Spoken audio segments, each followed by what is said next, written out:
Students, आज के इस क्लास का हमारा टॉपिक है Coulomb's law in vector form. हम चैप्टर 1 कर रहे हैं, है ना। और लास्ट क्लास में अपन ने कूलम्ब्स लॉ सिंपल ही कर लिया, वेक्टर फॉर्म नहीं करी थी इसकी। कूलम्ब्स लॉ क्या है, उस पर कुछ क्वेश्चन देख लिए अपन ने, है ना। कूलम्ब लॉ बेसिकली हमें ये बताता है कि अगर टू चार्जेस हमारे पास दे रखे हैं, Q1 Q2 उनकी वैल्यू है, उनके बीच का सेपरेशन डिस्टेंस अगर हमें R गिवन है और इसके बीच के मीडियम की नॉलेज भी हमें दे दी जाए, तो हम इसमें से फोर्स निकाल सकते हैं, which is F is equals to K Q1 Q2 by R square, है ना। ये निकाल लिया था अपन ने। अब इसमें से K जो है वो क्या था, इसकी दो वैल्यू लिखी थी अपन ने कि फर्स्ट ऑप्शन तो ये था कि K is equals to 1/4 pi epsilon naught हो सकता है अगर अपन वैक्यूम की बात कर रहे हैं तो। एंड इसकी स्ट्रेट फॉरवर्ड वैल्यू थी 10⁻9 इंटू 10⁻9 न्यूटन मीटर स्क्वायर पर कूलम्ब स्क्वायर, है ना। और सेकंड ऑप्शन ये था कि अगर हमारे पास इन दो चार्जेस के बीच में मीडियम वैक्यूम ना होकर के कुछ और है, तो वहां पे K की वैल्यू बदल जाती है, और you can say it K dash also. तो 1/4 pi epsilon not epsilon R ऐसे कुछ वैल्यू हो जाएगी, जिसके अंदर ये फैक्टर तो सेम है, तो इसकी वैल्यू तो 9 इंटू 10⁻9 इंटैक्ट रहेगी विद द सेम यूनिट्स। ये जो है कांस्टेंट है एप्सिलॉन आर, ये मीडियम टू मीडियम वेरी करता है। ये बताता है कि कोई मीडियम वैक्यूम के रिस्पेक्ट में कितना ज्यादा इलेक्ट्रिक फील्ड को एक्सप्रेस होने दे रहा है। इस चार्ज ने अपना इलेक्ट्रिक फील्ड इमर्ज करना है अपने बॉडी से बाहर, बट करना कहाँ पे है, मीडियम में करना है ना इमर्ज, तो मीडियम की भी वहां पे इंपॉर्टेंस है। तो वही इंपॉर्टेंस को शो करता है ये एप्सिलॉन नॉट या ये एप्सिलॉन आर। ओके, सो इसकी रेंज होती है, इसकी एप्सिलॉन आर की रेंज होती है greater than equal to 1 and less than equals to infinite. Infinite होता है ये कंडक्टिंग मेटल्स के लिए, और 1 होता है ये वैक्यूम फ्री स्पेस के लिए। बाकी इन बिटवीन ये कुछ भी हो सकता है। लाइक फॉर वाटर, अगर अपन रूम टेम्परेचर की बात करें तो मोस्टली आपके क्वेश्चंस के अंदर वाटर वाला दे रखा होता है, 80 या 81 इसका आंसर दिया होता है। 81 ज्यादातर लिखा होता है ताकि 9 से कैंसिल हो जाए, ठीक है। सो ये हमारे पास, चलो इस K की बात को अगर अपन एक बार अवॉइड भी करें तो हमें फॉर्मूला पता है जिससे अपन फोर्स निकाल सकते हैं। अब फोर्स कैसी क्वांटिटी है, एक वेक्टर क्वांटिटी है। अच्छा, अब इस डिबेट पे आने से पहले थोड़ा सा स्केलर वेक्टर का हमें आइडिया होना चाहिए कि हमारे पास जितनी भी फिजिकल क्वांटिटीज हैं वो या तो स्केलर होती हैं या वेक्टर होती हैं, ठीक है। फिलहाल के लिए हमारे पास अभी दो कैटेगरीज हैं, जिसके अंदर अगर किसी क्वांटिटी में डायरेक्शन की नीड पड़ती है स्पेसिफाई करने के लिए, तो हम उसे देखते हैं कि शायद वो वेक्टर होगी। वेक्टर होने के लिए क्या कंडीशन होनी चाहिए कि क्वांटिटी के पास मैग्नीट्यूड हो, उसके पास डायरेक्शन हो, और वो quantity vector laws of addition को फॉलो करती हो। और स्केलर होने के लिए डायरेक्शन ना हो, सिर्फ सिर्फ वैल्यू हो, उसे अपन स्केलर कहेंगे, ठीक है। अब फोर्स को सब जानते हैं हम कि force is a vector quantity. Vector quantity है, इट मींस इसके पास मैग्नीट्यूड भी है और डायरेक्शन भी है। पर इस फॉर्मूले की देखो, एक तो अच्छी बात है बट एक कमी भी है। एक अच्छी बात यह है कि इस फॉर्मूले से आप वैल्यू कैलकुलेट कर सकते हो। इसके Q1 Q2 R इन सबको प्लेस करके F का आंसर तो अपन निकाल सकते हैं, बट इसके डायरेक्शन नहीं निकाल सकते। इसे अपने को पता नहीं लगेगा कि फोर्स किस डायरेक्शन में लग रही है, कहां लग रही है, कैसे पता लगेगा क्या? आंसर इज नो, नहीं पता लग सकता हमें। तो अब हमें उसके लिए क्या चाहिए, ये चाहिए Coulomb's law in vector form. और ये टॉपिक हमारा इस चैप्टर का बहुत ही इंपॉर्टेंट टॉपिक है, सो करने से पहले इसमें मोस्ट इंपॉर्टेंट लगा देते हैं। ओके, सो इस टॉपिक में हम देखेंगे कि कैसे डायरेक्शन निकाल सकते हैं, ठीक है। सो डायरेक्शन निकालने के लिए पहले इसके अंदर बनाते हैं डायग्राम इसका प्रॉपर तरीके से।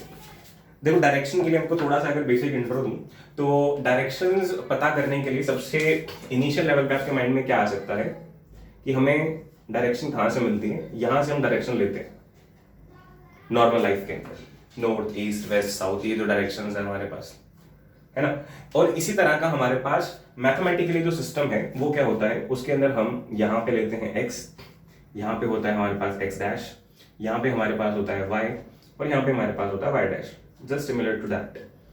इस डायरेक्शन को अपन नॉर्थ ना बोल करके या ईस्ट वेस्ट कुछ भी ना बोल करके हमेशा बोलते हैं आई कैप। इसको बोलते हैं माइनस आई कैप, है ना।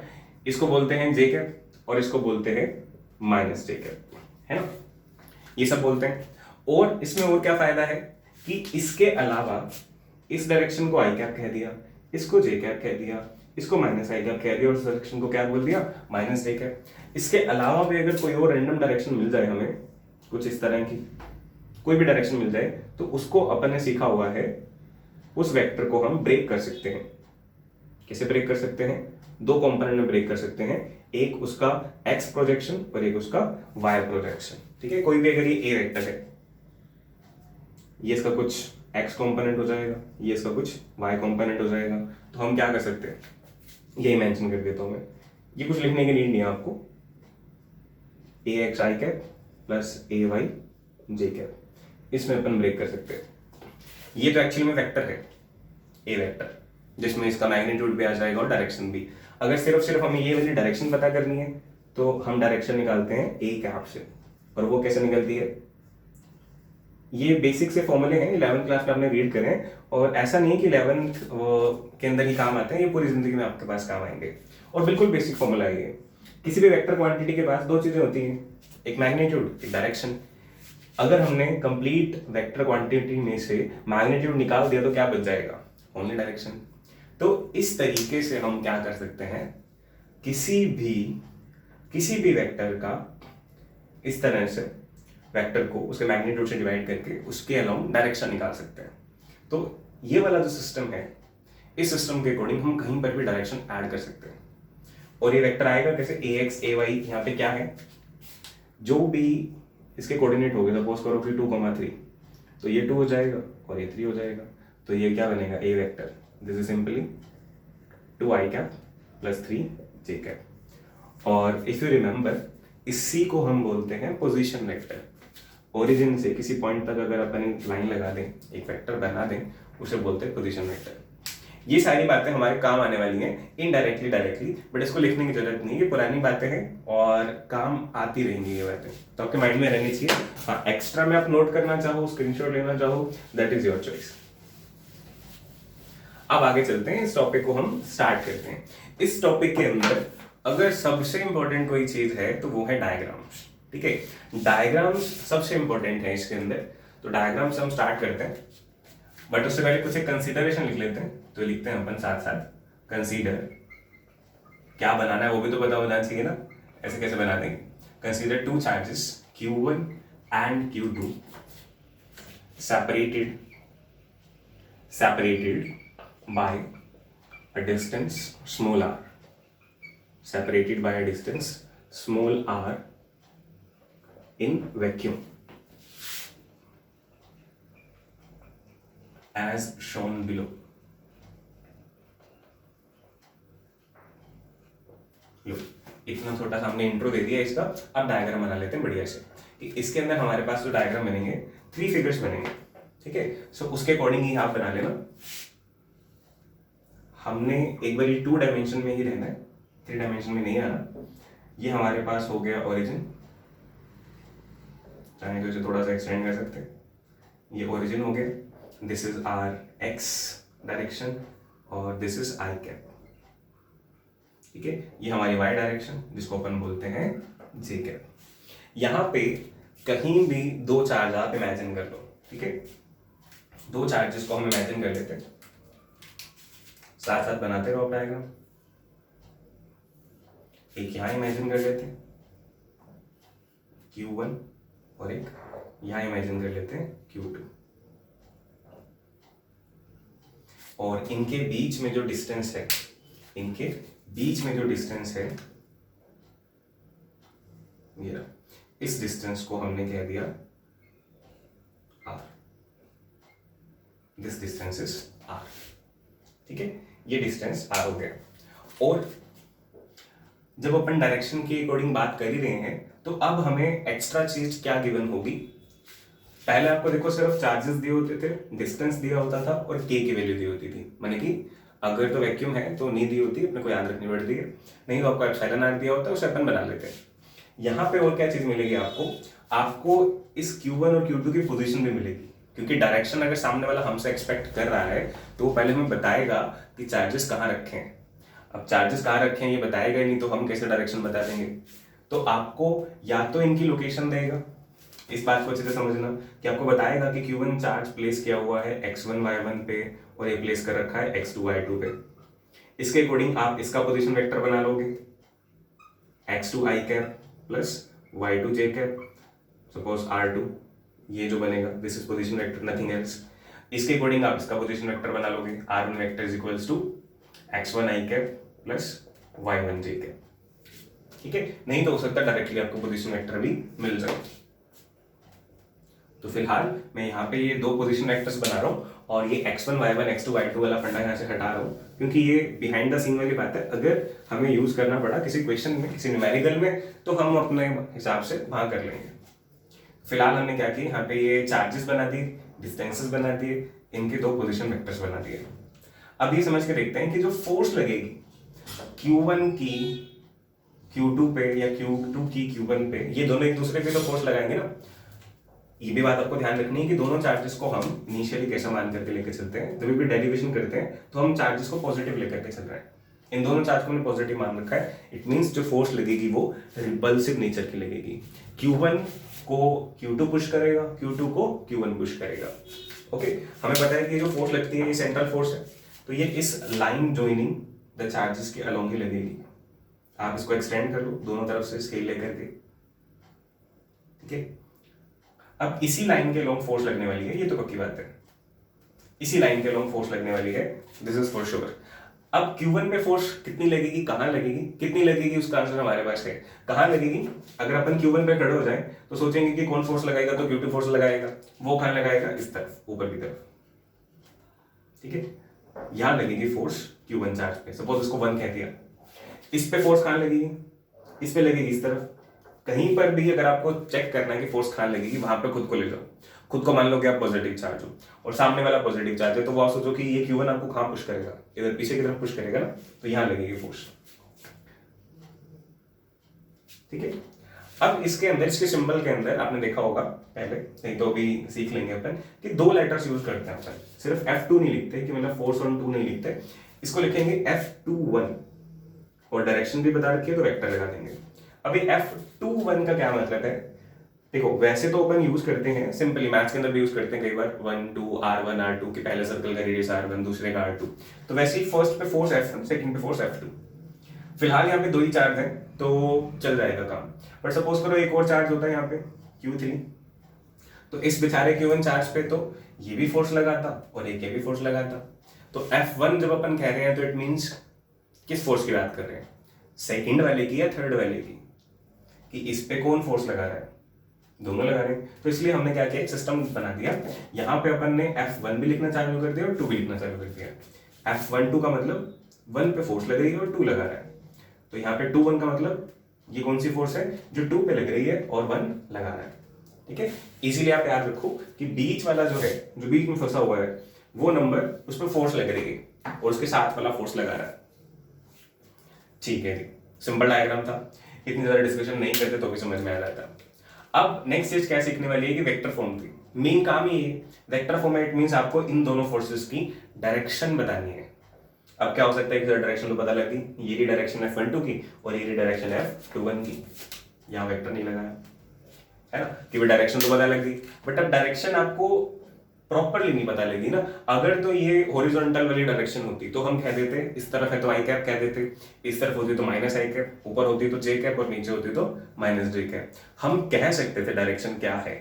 यहाँ पे इस डायरेक्शन को क्या बोलते हैं, क्या कुछ नाम है इसका, कोई नाम नहीं है इसका। इस डायरेक्शन का, इस गली का कोई नाम है क्या, कोई नाम नहीं है इसका। तो भाई कैसे, क्या नाम रखें इसका, कैसे समझाएंगे इसके बारे में।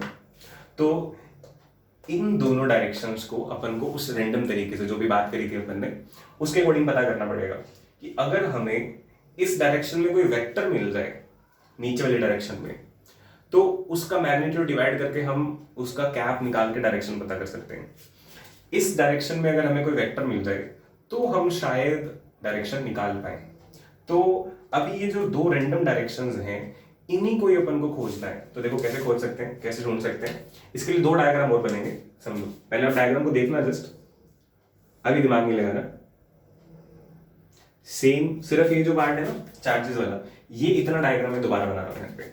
ये जो O था, ये था Q1 और ये Q2, ठीक है। मैं ऐसा करता हूँ, थोड़ा सा छोटा करता हूँ डायग्राम को, क्योंकि एक बार और बनाना मैंने ये डायग्राम, तो दो बार बनाना है तो थोड़ा सा छोटा बना देता हूँ मैं। ये Q1, ये Q2, ये O, ठीक है। This is R1 vector, this is R2 vector और ये जो Q1 और Q2 है उसके बीच में भी एक लाइन लगाई है। सेम सिमिलरली एक और डायग्राम यहां बना रहा हूं, बिल्कुल डिट्टो सेम, बिल्कुल सेम। आप चाहो तो साथ साथ बना लो, चाहो तो समझने के बाद में बना लेना। ये Q1 वेक्टर, Q1 वेक्टर नहीं, Q1 चार्ज, ये Q2 चार्ज, ये R1 वेक्टर, ठीक है, ये R2 vector, this point is O, and इनके बीच की जो लाइन है, अभी हमने इसको कुछ डिक्लेयर नहीं किया। हाँ, इसकी लेंथ आपको पता है कि कितनी है, R है। डायग्राम थोड़ा छोटा बड़ा दिख रहा है, बट ये इसी को ही रिप्रेजेंट कर रहा है, तो मान के चलेंगे तीनों डायग्राम एक जैसे हैं। ओके, अब इन दोनों डायग्राम्स का क्या काम, और दो ही क्यों बनाए, एक से क्यों नहीं हमारा काम चला, सब चीजें जो भी माइंड में अगर क्वेश्चन आ रहा है सबका आंसर मिलेगा, सबकी क्वेरी आपकी शांत होगी। देखो, एक छोटा सा कॉन्सेप्ट हमने सीखा हुआ है, वो भी 11th क्लास में सीखा हुआ है, बट ऐसा नहीं है कि 11th क्लास में से अगर आपको याद नहीं है कुछ भी तो भी कोई दिक्कत नहीं है। अगर कोई पार्टिकल है, वो सपोज करो कि इस पोजीशन पे था, वो चलने के बाद, मूव करने के बाद इस पोजीशन में चला गया, तो इस वेक्टर को अपन बोलते थे इनिशियल पोजीशन वेक्टर, इसको बोलते थे फाइनल पोजीशन वेक्टर। एक वेक्टर और यहाँ पे बनाते थे, इसको बोलते हैं डिस्प्लेसमेंट वेक्टर, ठीक है। अगर पार्टिकल 1 से 2 पे गया है तो ये बन जाता था डिस्प्लेसमेंट वेक्टर, जिसको अपन डेल्टा आर वेक्टर से भी रिप्रेजेंट करते थे, या फिर R12 वेक्टर इससे भी रिप्रेजेंट करते हैं। 12 क्यों? क्योंकि 1 से 2 पे गया पार्टिकल।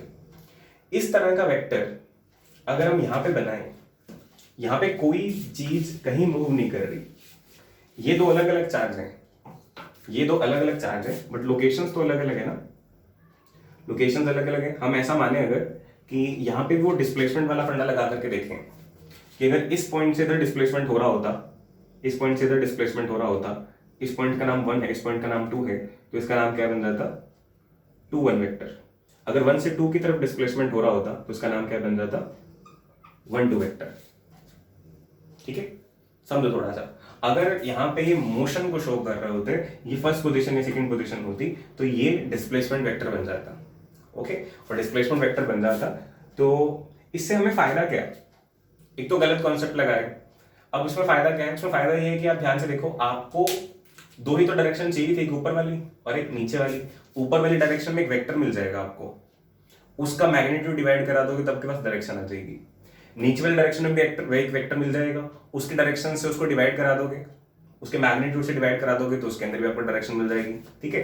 तो यहाँ पे इन दोनों से आपको फायदा क्या मिलेगा, इन दोनों से फायदा ये मिलेगा कि आपको जो डायरेक्शन चाहिए F12 की और F21 की, वो डायरेक्शन मिल जाएगी, ठीक है। अब आप देखो कि इस तरफ F12 वाली तरफ कौन सा वाला वेक्टर है, ये वाला वेक्टर है। तो अगर हम इसका जैसे तैसे करके अगर कैप निकाल लें, अगर हम कैप निकाल लें R21 का कैप निकाल लें, तो वो किसके डायरेक्शन हो जाएगी, इसकी डायरेक्शन की प्रॉब्लम सॉल्व। इसकी डायरेक्शन कैसे निकल जाएगी, अगर आपने R12 का कैप निकाल लिया, ठीक है। अब कैप निकालने के लिए क्या चाहिए होता है, उसका मैग्नीट्यूड और उसका कंप्लीट वेक्टर। इन दोनों का मैग्नीट्यूड तो आपको बताइए कि ये वेक्टर की जो लेंथ है वो कितनी है, R। अब ये देखना बाकी रहेगा कि R12 क्या है और R21 क्या है, वो अपन इसके नीचे लिखते हैं, इन फिगर्स के नीचे। यहाँ पे दो तरीके हैं आपको इस R21 और R12 को डीकोड करने के। पहला तरीका है कि आप डिस्प्लेसमेंट वाले तरीके से जाओ। डिस्प्लेसमेंट हमेशा क्या होता है, final position minus initial position. और इस डायग्राम में आपको फाइनल पोजीशन क्या दिख रही है, ये वाली फाइनल दिख रही है और ये वाली इनिशियल दिख रही है। एफ और आई लिखने की जरूरत नहीं है, बस फिलहाल मैंने लिखा है, मैं भी हटा देता हूँ इसको। तो final position minus initial position, यानी कि R21 वेक्टर जो है ये क्या बनेगा, R1 vector, this is final, minus this is initial R2 vector, ठीक है। अगर इस चीज से समझ नहीं आता या इसके अलावा कोई और मेथड हमें चाहिए, तो दूसरा मेथड क्या है, हमने एक चीज पढ़ी हुई है, triangle law of vector addition. यहाँ पे आप देखो कि 3 वेक्टर दिख रहे हैं, ये 2 वेक्टर एक सीक्वेंस में और ये अपोजिट सीक्वेंस में। तो इस तरह का जब पैटर्न दिखे तो हम क्या कहते हैं कि इन दोनों का सम इस तीसरे के इक्वल आता है ना। तो यहां से R2 vector plus R21 vector will be equals to R1 vector, इसके इक्वल आएगा। यहां से R21 किसके इक्वल आ जाएगा, R1 माइनस R2 आएगा, सेम ही रिजल्ट। तो आपकी मर्जी है, आप चाहो तो इस तरीके से कर लो, चाहो तो इस तरीके से कर लो, ठीक है। मैंने डायरेक्टली इस तरीके से लिख दिया।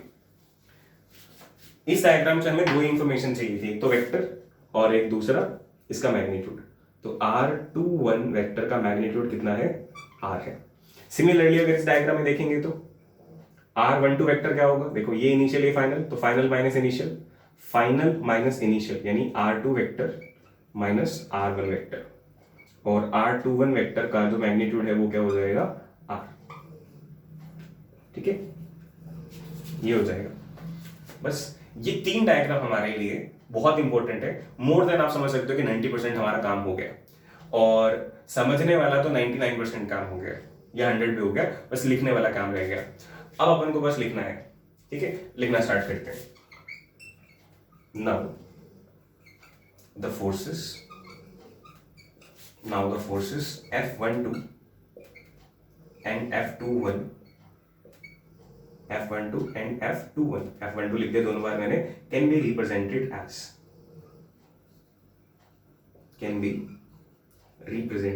एज, देखो जब अपन F12 लिख रहे हैं, जब अपन F12 वेक्टर लिख रहे हैं तो F12 का मतलब क्या है, फोर्स ऑन 1 ड्यू टू 2, ये लिख रहे हैं अपन।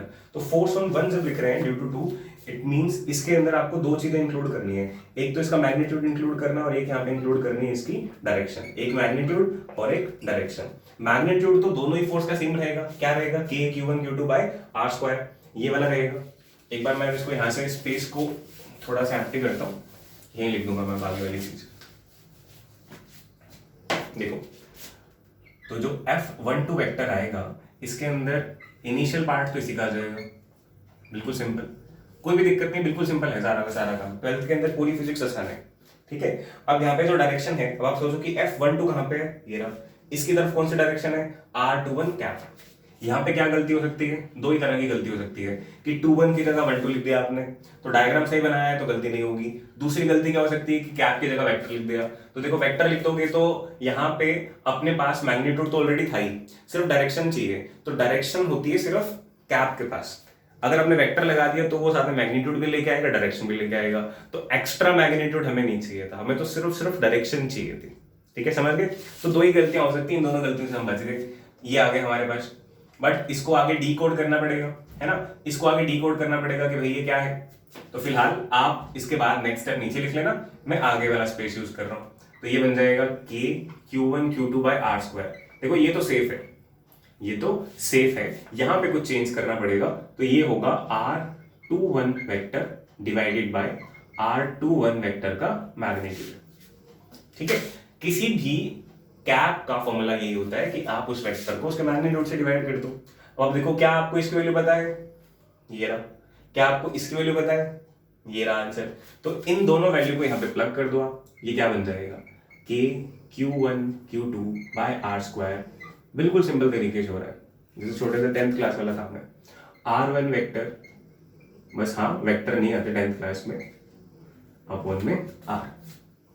अब इसको कैसे लिख सकते हैं, देखो यहाँ भी R है और यहाँ भी R है, पावर 2 पावर 1 क्या हो जाएगी, पावर 3, तो जो नेट फॉर्मूला बनेगा वो ये बन जाएगा F12 vector is equals to K Q1 Q2 by R cube, this is one part and second part इसका हो जाएगा R1 vector minus R2 vector.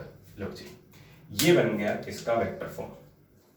अब जब F12 आ गया, जब F12 आ गया तो सिमिलरली इसी पैटर्न पे आप क्या निकाल सकते हो, F21, और पूरा निकालने की नीड ही नहीं है, आपको क्या लिखना है कि सिमिलरली। ठीक है, इस डायग्राम को हमें रेस नहीं करना अभी, इसलिए इस डायग्राम के बाद जस्ट मैं यहां लिख रहा हूं, तो अपन क्या लिख सकते हैं, सिमिलरली,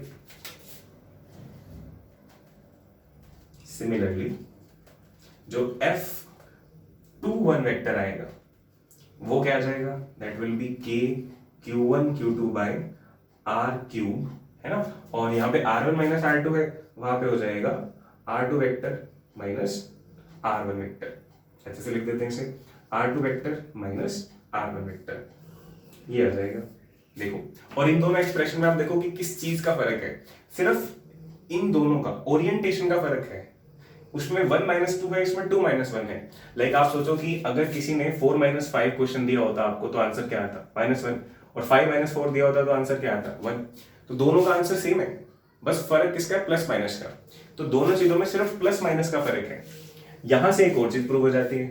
तो देखो वेक्टर फॉर्म तो प्रूव होगी, इसको अगर आपने कोई भी इक्वेशन दी हो, लाइक अगर अपन इसको इक्वेशन दे इक्वेशन नंबर 1, इसको इक्वेशन दे इक्वेशन नंबर 2, इसको इक्वेशन दे इक्वेशन 3 और इसको इक्वेशन देते हैं इक्वेशन 4, तो लास्ट में हम लिख सकते हैं कि इक्वेशन 3 एंड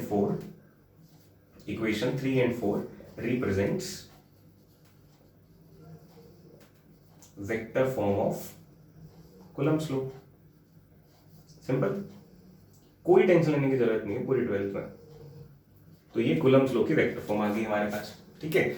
और इसी के साथ में एक फ्री गिफ्ट मिल जाता है अपन को, और वो क्या है, न्यूटन्स थर्ड लॉ अगर हमें प्रूफ करना हो तो वो कैसे प्रूफ कर सकते हैं, आपको इन दोनों एक्सप्रेशन से डायरेक्टली दिख रहा है।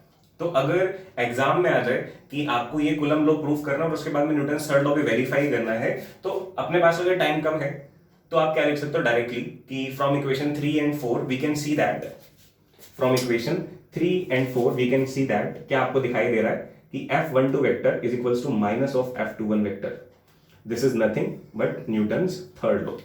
डायरेक्टली ये कह के भी आप प्रूव कर सकते हो। अदरवाइज आप क्या कर सकते हो, इसी इक्वेशन के अंदर आप इसको शिफ्ट कर दो, इसी इक्वेशन को आप शिफ्ट कर दो कि जो इक्वेशन नंबर 4 है वो कैसे लिखी जा सकती है। अब थोड़ा स्पेस कम हो रहा है यहाँ पे, सो ऐसा करते हैं, इसको हटा देते हैं और ऊपर वाला स्पेस जो है काम लेते हैं, ये वाला स्पेस काम ले लेते हैं, ठीक है। सो थोड़ा अच्छे से करना है, 2-4 स्टेप लिखने हैं। तो आप क्या लिख सकते हो, आप लिख सकते हो कि इक्वेशन 4 कैन बी रिटन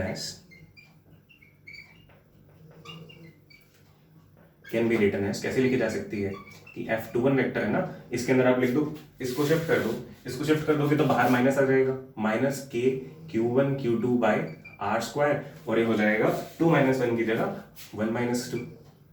और फिर आप कहोगे क्या कि ये तो इक्वेशन 3 आ गई, और इक्वेशन 3 क्या है, वो तो F21 नहीं है, वो तो F12 है। इसका मतलब क्या दिख गया आपको कि F21 vector is equals to negative of F12 vector. कहां से, फ्रॉम इक्वेशन 3, ठीक है, फ्रॉम इक्वेशन 3 ये पता चल गया अपन को। इसको आप बॉक्स में कर दो और नीचे क्या लिख दो, this is nothing but Newton's third law, ये तो न्यूटन का थर्ड लॉ ही है, हेंस वेरीफाइड, ठीक है। तो एक टॉपिक करने चले थे, हाँ शुरू के अंदर जितना ज्यादा नॉलेजेबल पार्ट था, जितना ज्यादा दिमाग लग रहा था समझने के लिए, बाद में बिल्कुल आसान हो गया ये टॉपिक। यहाँ पे हमारा टॉपिक आज से खत्म हो गया, ठीक है। तो Newton's law in newton form हमने, इन वेक्टर फॉर्म हमने कर भी लिया, साथ में न्यूटन का थर्ड लॉ भी फ्री गिफ्ट मिल गया। एक बार फिर से इसको फास्टली रिकैप करते हैं। सबसे इंपॉर्टेंट है डायग्राम, ये डायग्राम बनाना है। यहाँ पे फोर्स की डायरेक्शन, ये फोर्स की डायरेक्शन, बट इन दोनों डायरेक्शन का कोई नाम नहीं है। इनको नाम कौन देंगे, डिस्प्लेसमेंट वेक्टर के यूनिट वेक्टर्स। तो हमने 2 डिस्प्लेसमेंट वेक्टर अलग अलग डायग्राम में बना दिए। ये बेस्ट दिखाने का तरीका है कहीं भी, किसी भी रिफ्रेशर में या किसी भी नोट्स में, ठीक है। तो हमने 2 डिस्प्लेसमेंट वेक्टर बनाए और उससे यूनिट वेक्टर बनाने का सामान भी उसके नीचे लिख दिया। आप चाहो तो इसके नीचे फिगर 1, फिगर 2, फिगर 3 लिख सकते हो और अरेंज हो जाएगा। थोड़ी सी थ्योरी को कट ऑफ किया है यहाँ पे, थ्योरी अपन और ऐड करेंगे इसके अंदर जब अच्छे से न्यूमेरिकल बोर्ड के अंदर प्रेजेंट करेंगे, न्यूमेरिकल नहीं, बोर्ड के अंदर जब डेरिवेशन करेंगे इसकी, तो क्योंकि थ्योरी भी मैटर करती है। हमने सिर्फ थ्योरी लिखी थी कि Q1 Q2 2 चार्ज है जिसके बीच में डिस्टेंस आ रहा है, फिर अपन को बताना पड़ेगा कि R1 R2 are the position vectors of charges Q1 and Q2, and then you need to specify this force 2-1 and force F12, that the force F12 is the force experienced by charge 1 due to the charge 2 and F21 is the force experienced by charge 2 due to charge 1। Okay, ये बताना पड़ेगा आपको। और उसके बाद में फिर आपको कुछ नहीं बताना, फिर आपको डायरेक्टली जैसे लिखा था वैसे काम करना है कि from diagram we can see that F12 vector क्या होगा, पहले F12 लिखा हुआ था यहाँ पे, F12 वेक्टर क्या होगा, यहाँ पे वो कैप लगाया, उसके बाद सोल्व करके ये फॉर्म बना ली। ये फॉर्म फाइनल फॉर्म क्यों है, कैप वाली को फाइनल क्यों नहीं रख सकते, कई सारे क्वेश्चन आपके पास हो सकते हैं। तो देखो इस फॉर्म में जो भी चीजें हैं वो सारी हमें गिवन होंगी, कि हमें गिवन होगा Q1 Q2 R और R1 R2 तो डायरेक्टली गिवन होंगे, या इनके आपको कोऑर्डिनेट्स गिवन होंगे जिससे आप निकाल सकते हो, जो आपको बताया था इनिशियली, है ना। फिर ये आ गई, सिमिलरली ये आ जाएगा, और इन दोनों को देख करके हमने क्या पता कर लिया कि ये दोनों तो इक्वल हैं और ऑपोजिट हैं, जो कि वैसे भी दिख रहा था, है ना। तो इट मींस यहाँ पे न्यूटन का थर्ड लॉ भी होल्ड करता है, action is equals to negative of reaction. So आज इतना ही करते हैं, बाकी करेंगे नेक्स्ट लेक्चर में।